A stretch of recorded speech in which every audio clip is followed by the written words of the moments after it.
हिस्सा 1। आज हम बेवकूफ बुढ़िया ये कहानी पढ़ेंगे।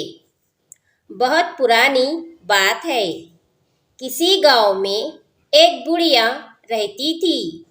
बुढ़िया बड़ी कंजूस थी और बेवकूफ भी। सारा गांव उसे लालची बुढ़िया के नाम से जानता था।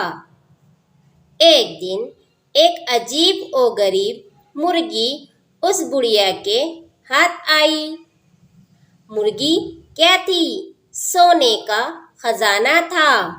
उसने जो पहला अंडा दिया उसे देखकर बुढ़िया का मुंह खुला का खुला रह गया।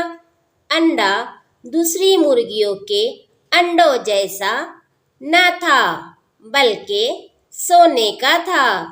बुढ़िया की तो किस्मत ही खुल गई। बुढ़िया ने अंडा सुनार को दिखाया। सुनार भी उसे देखकर हक्का बक्का रह गया। फिर ढेर सारे रुपये देकर उसने अंडा खरीद लिया। उसके बाद ये रोज का मामूल हो गया। मुर्गी अंडा देती और बुढ़िया उसे बेचकर ढेरों रुपये ले आती।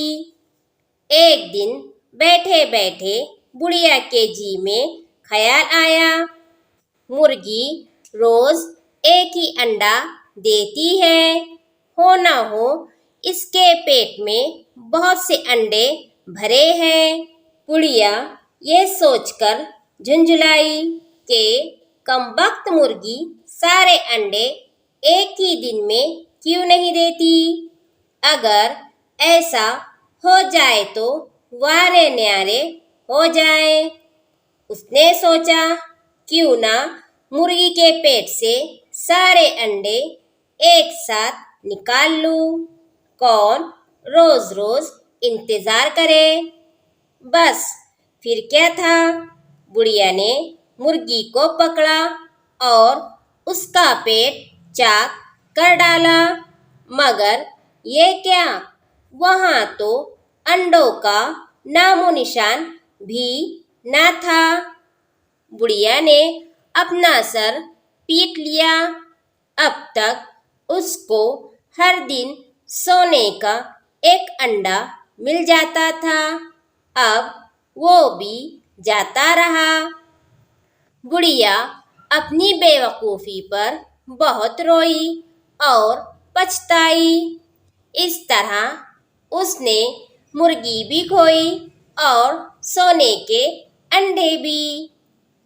इस कहानी से हमें ये सबक मिलता है कि ज़्यादा लालच करने से आखिर में अपना ही नुकसान होता है।